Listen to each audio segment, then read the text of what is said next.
People ask me what I did in Vietnam. For 50 years, I told them I was a clerk. I said I pushed paper in Saigon, typed reports, stayed safe behind a desk. My wife believed it. My children believed it. I almost believed it myself after telling the lie so many times. But here's the truth. And I'm only saying this now because I'm 82 years old and the doctors say I've got maybe 6 months left. The truth is, I killed people. Not in combat. Not in firefights where you're shooting at muzzle flashes and praying to God you hit something before it hits you. No, I killed them in their beds, in their homes, in front of their families sometimes. I was given photographs, names, addresses. I went in at night. I did what I was told. And then I disappeared like I was never there. Officially, I was on R&R in Thailand the whole time. Officially, I don't exist. But the people I killed were real, and their faces visit me every single night. Let me tell you how a farm boy from Indiana becomes a government assassin. Because that's what I was. You can dress it up with fancy words like counterinsurgency or neutralization or infrastructure targeting. But I know what I did. I murdered people for the Central Intelligence Agency. I grew up outside of Terre Haute. My father raised corn and soybeans, had about 300 acres that barely kept us fed and clothed. Good people, my parents. Church every Sunday, grace before meals, the whole thing. I was the youngest of 4 boys, which meant I got the worst chores and the most hand-me-down clothes. But it was a good life. Simple. I remember summer evenings sitting on the porch watching fireflies, listening to the Cubs game on the radio, my mother humming hymns while she shelled peas. That world feels like it belonged to someone else now. Like I'm remembering a movie I saw once, rather than my own childhood. I enlisted in 1966. I was 19 years old and dumber than a box of rocks. All my friends were going. There was this feeling that if you didn't serve, you weren't really a man. The recruiters made it sound like an adventure. See the world, learn valuable skills, defend freedom. I remember signing those papers thinking I'd come back in 2 years with some good stories and maybe enough money saved for a down payment on a little farm of my own. Basic training at Fort Benning was the first hint that I'd made a terrible mistake. The drill sergeants weren't preparing us for adventure. They were preparing us to kill. They were rewiring our brains, breaking down every moral barrier our mothers had spent 18 years building up. I remember this one exercise where they had us bayonet these straw dummies while screaming. Really screaming, from your gut. And the dummies had faces painted on them. Asian faces, slanted eyes, buck teeth. They were teaching us to hate before we even knew what we were hating. At the time, I thought it was just training. Now I understand it was the first step in turning me into what I became. After basic, I got selected for something called the Military Assistance Command Vietnam Studies and Observations Group, MACV-SOG. Most guys never heard of it. That's the point. We did things that didn't officially happen. Crossed borders that we weren't officially crossing. Killed people who were never officially killed. But even within SOG, there were layers, compartments. And I got pulled into the deepest, darkest compartment of all. They called it the Phoenix Program. Let me explain what Phoenix was, because the history books don't tell it right. They make it sound like some kind of intelligence-gathering operation. Hearts and minds, winning over the population, identifying communist infrastructure. That was the public story. The real story is that Phoenix was an assassination program, pure and simple. The CIA had compiled these lists of suspected Viet Cong operatives, sympathizers, tax collectors, recruiters, propagandists. Anyone who made the communist system in South Vietnam function, and our job was to eliminate them, not capture, not interrogate, eliminate. Although we did plenty of interrogating too, and that's a whole other nightmare I'll get to. I was recruited because I scored high on some aptitude tests and because I could shoot. Growing up on a farm, you learn to shoot. Rabbits, coyotes, the occasional deer. I could put a bullet through a playing card at 200 yards with my daddy's old .30-06. Some colonel somewhere saw my scores and decided I'd be useful.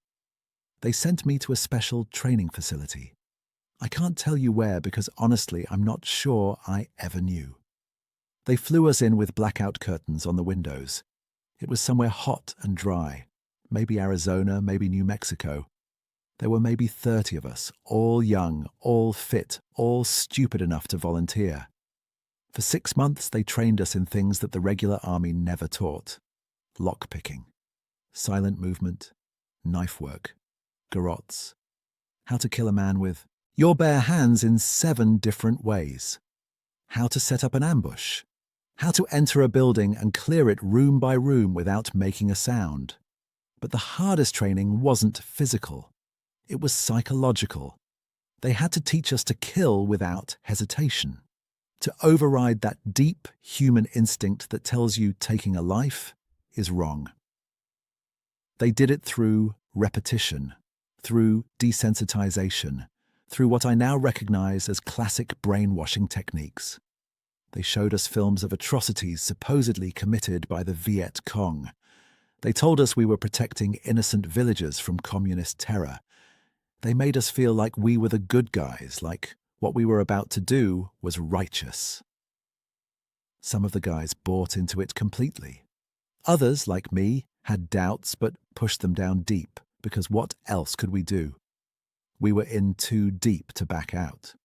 When they finally shipped us to Vietnam, I flew into Tan Son Nhut like everyone else. But while most guys were loading onto buses headed for their units, a man in civilian clothes pulled me aside. No uniform, no insignia, just khaki pants and a short-sleeve shirt like he was headed to a barbecue. He said my name, showed me a photograph of myself, and told me to follow him. Just like that. No explanations, no paperwork. I got into the back of a black sedan and drove out of the airbase through a gate I didn't even know existed. That was the last time I wore a military uniform for almost 2 years. They set me up in a safe house in Saigon. Nice place, actually.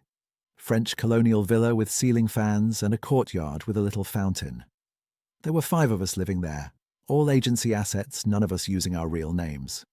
We called each other by code names only. I was Whiskey. There was Tango, Hotel, Sierra, and Lima. We never talked about our pasts, our families, where we came from. The less we knew about each other, the better.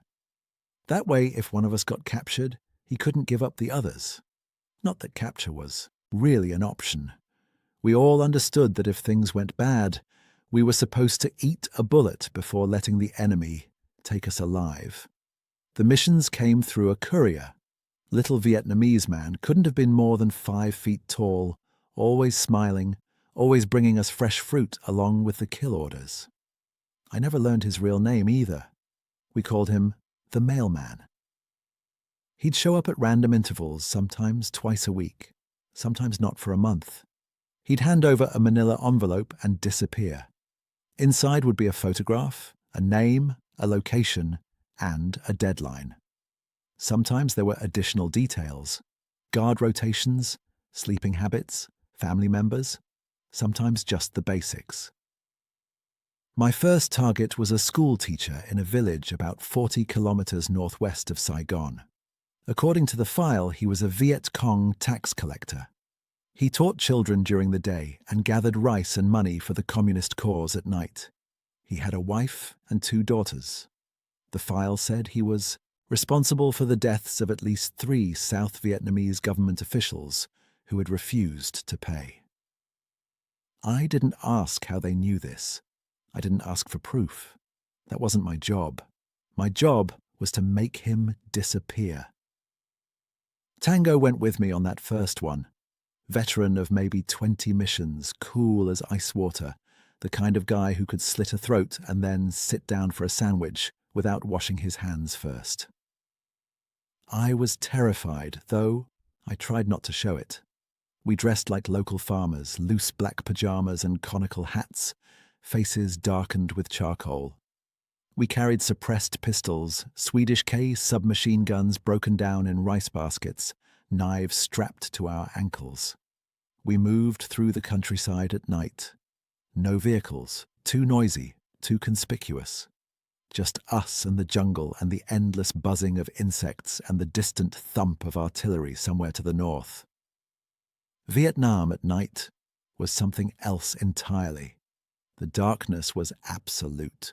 No streetlights, no electricity in the villages, just the stars and whatever light the moon provided. And the sounds. Frogs and crickets and birds and things rustling in the underbrush that might have been snakes or might have been enemy patrols. You never knew. Your senses go into overdrive. Every shadow becomes a threat. Your heart pounds so loud you're sure everyone within a mile can hear it. We reached the village around 0200, just a cluster of hooches, maybe 20 families gathered around a communal well. Dogs were the biggest danger. Dogs would bark and wake everyone up. Tango had a solution for that. He carried chunks of meat laced with sedatives, threw them to the village dogs as we approached. Within 10 minutes, they were all sleeping soundly. The teacher's hooch was on the eastern edge of the village. Thatched roof, mud walls, a single door facing west. No windows. I watched it for 20 minutes, looking for movement, listening for sounds. Nothing. Just the gentle snoring of a family at rest. Tango stayed outside as lookout. I went in alone. I can still feel the resistance of that door as I pushed it open. The hinges didn't squeak, thank God.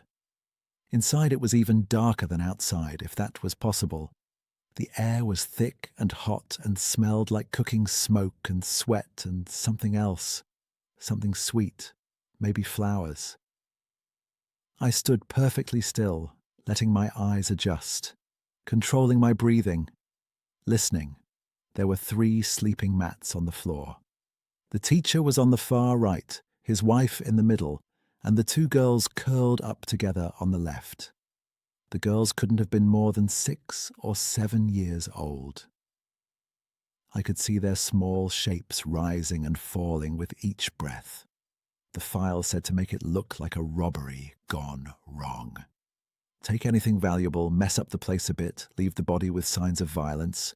This would protect our sources, make it seem like random crime rather than targeted assassination. I moved toward the teacher. 3 steps. 4.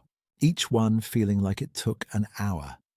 The floor was packed earth, no creaking boards, but every footfall sounded like thunder in my ears.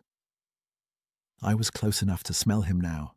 Sweat and rice wine. His breathing was deep and regular. He had no idea I was there. The knife was in my right hand. 8 inches of blackened steel, sharp enough to shave with. I'd practiced this 1,000 times on dummies. Quick cut across the throat, sever the carotid, cover the mouth to muffle any sound. Death in seconds. Clean. Professional. I couldn't do it. I stood there in the darkness over this sleeping man, this father, this school teacher who maybe collected taxes for the communists, or maybe was just trying to survive in a war zone where saying no to either side got you killed.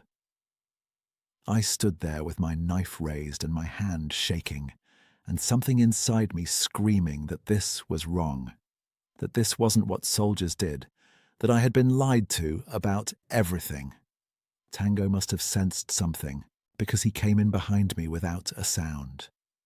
I didn't even know he was there until I felt his hand on my shoulder. He didn't say anything. Just took the knife from my hand, stepped past me and did what I couldn't do.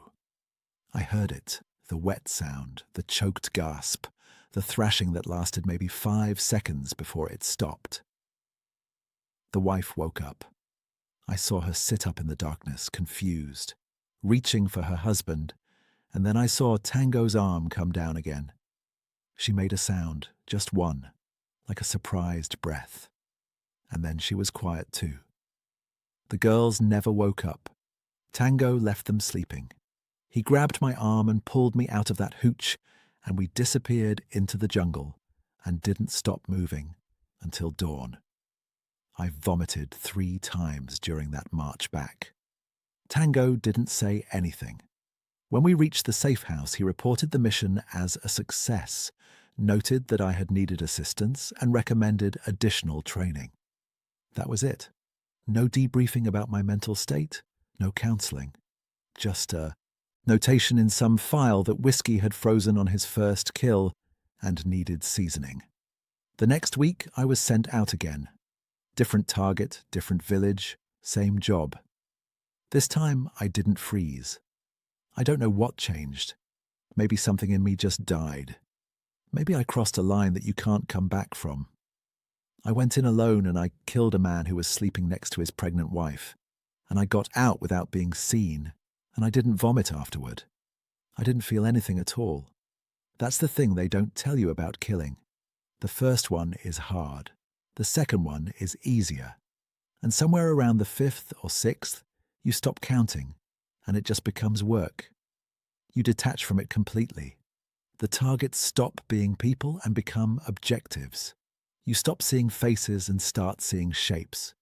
You tell yourself, it's necessary. It's saving lives. It's protecting your brothers. You tell yourself whatever you need to survive psychologically, because the alternative is putting that gun in your own mouth. Over the next 18 months, I eliminated somewhere between 30 and 40 targets. I stopped keeping exact count after a while. Some were military-age males who might have been VC cadre. Some were old men who might have been village elders sympathetic to the communists. A few were women. One was a teenager who couldn't have been older than 15, but the file said he was a courier carrying intelligence between units. Some missions were clean. In and out, nobody saw anything. Target neutralized, mission complete. Others were messy. Targets who woke up, who fought back, who screamed. Guards who had to be dealt with. Witnesses who were in the wrong place at the wrong time. I try not to think about the witnesses. There were protocols for witnesses. I followed the protocols. That's all I'll say about that. The worst missions weren't the killings. The worst were the interrogations. Phoenix had these facilities scattered around the country. Provincial interrogation centers, they called them. They were run by the South Vietnamese police, but the CIA was there, always in the background, providing guidance and equipment and asking the hard questions. Sometimes targets weren't eliminated immediately. Sometimes they had information we needed. Names of other VC, locations of weapons caches, details about upcoming operations. And they didn't give up that information willingly. I participated in maybe a dozen interrogations. I didn't do the actual work usually. That was left to the South Vietnamese. But I was there. I asked questions. I observed. I decided when we had gotten everything useful and the subject could be disposed of. The things I saw in those rooms. The things I heard. The human body can take an incredible amount of damage before it gives out. And a skilled interrogator knows exactly how far to push. How to inflict maximum pain without killing the subject before he's ready to talk. They had generators and wires and water and knives and pliers and things I don't even have names for. They had drugs that made you feel like your blood was boiling in your veins. They had techniques passed down from the French who had fought here before us. I watched a woman confess to being a VC nurse after they threatened to harm her children. She gave up the location of an underground hospital.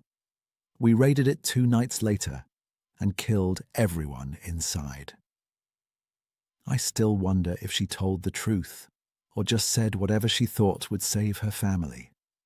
I watched men broken down piece by piece over days and weeks until there was nothing left but a shattered husk that would say anything, admit to anything, give up anyone just to make it stop. And then they were killed anyway because they had seen too much, knew too many faces, could identify too many of our assets. I participated in this. I didn't look away. I didn't report it. I didn't object. I told myself, these were the enemy. These were people who wanted to destroy everything we believed in. These were the forces of darkness, and we were the light. I told myself a lot of things. The truth is, I became a monster. The CIA created a monster and pointed it at anyone they wanted eliminated, and I went and I killed and I came back for more orders. I was good at my job. Efficient, reliable, cold. The handlers loved me.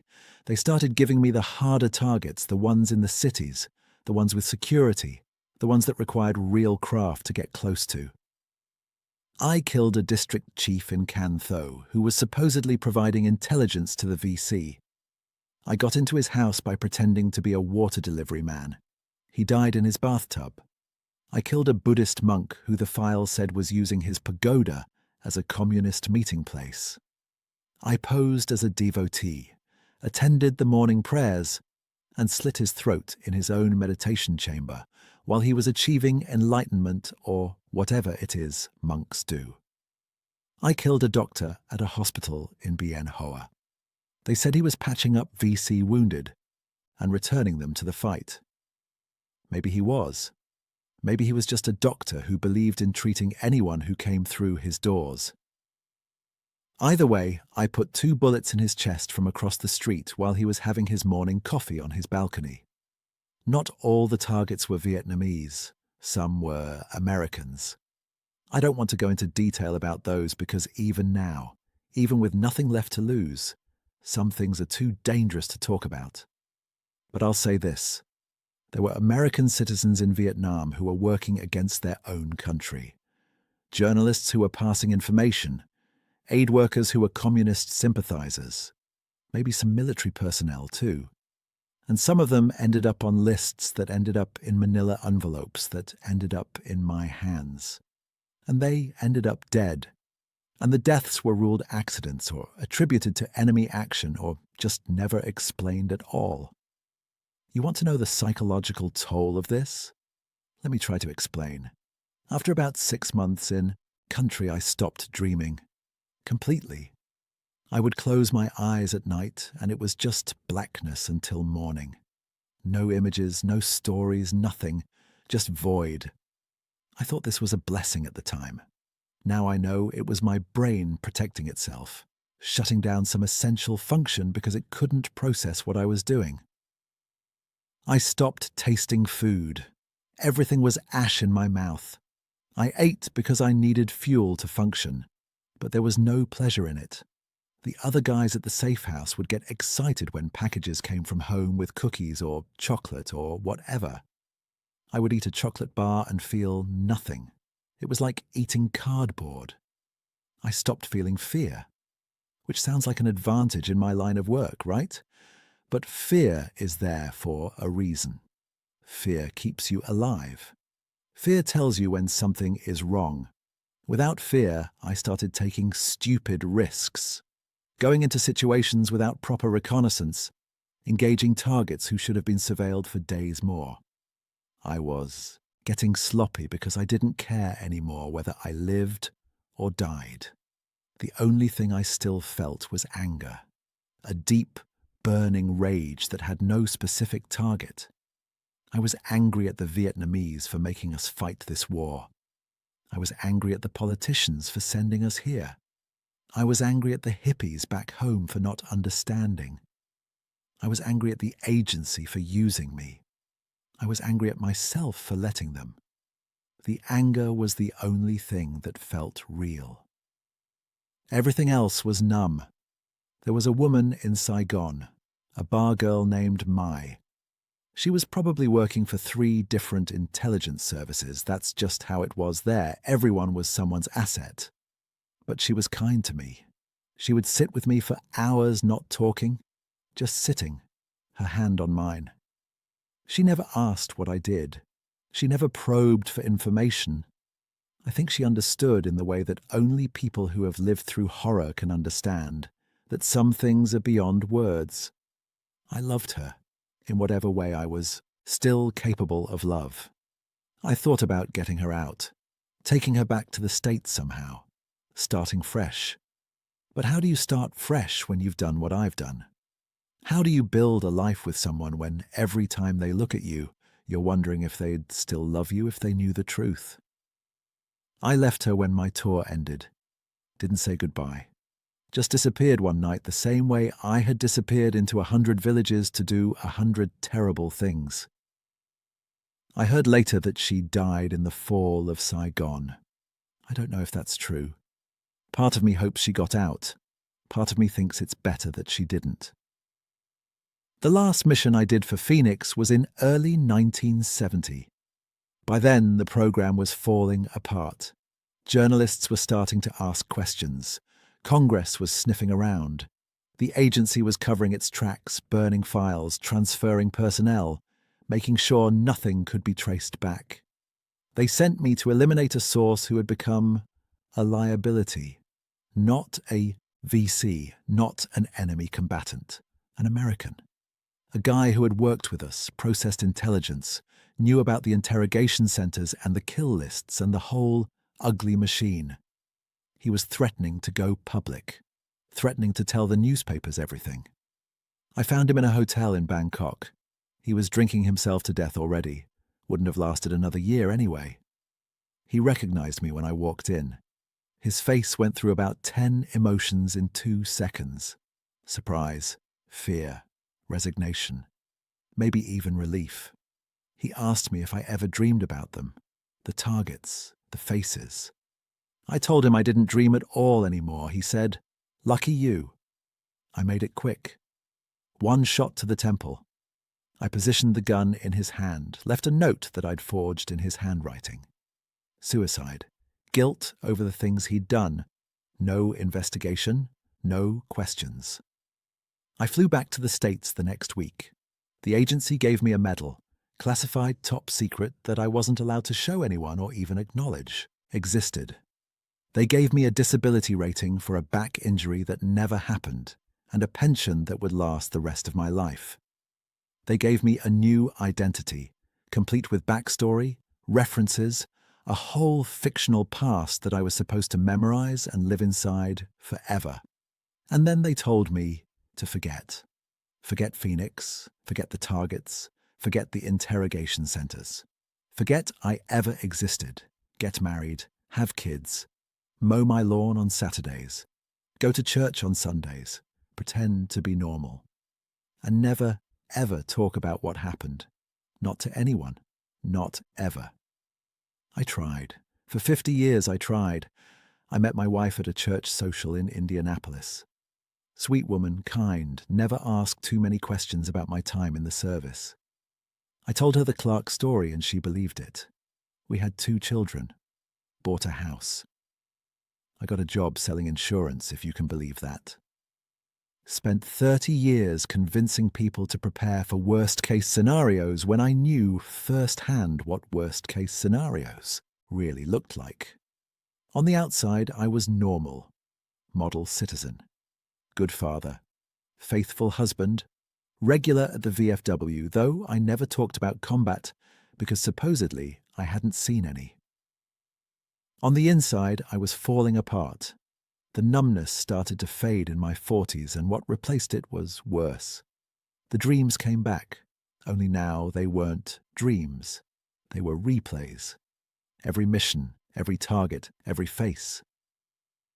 Playing on a loop behind my eyes every time I closed them. I started drinking to cope. A little at first, then a lot. My wife noticed but didn't say anything. That generation didn't talk about these things. You were supposed to be strong, to push through, to man up. Therapy was for crazy people. Medication was for weaklings. You just white-knuckled your way through life and hoped you didn't explode. I almost killed myself twice. Once in 1982, put the gun in my mouth, sat there for an hour before putting it away. Once in 1994, drove my car to a bridge with every intention of going over, then sat there until the sun came up and drove home. Both times something stopped me. I don't know what. Cowardice maybe. Or maybe some tiny part of me still wanted to live. Remember us. Remember what we did. And for God's sake, don't let them do it again.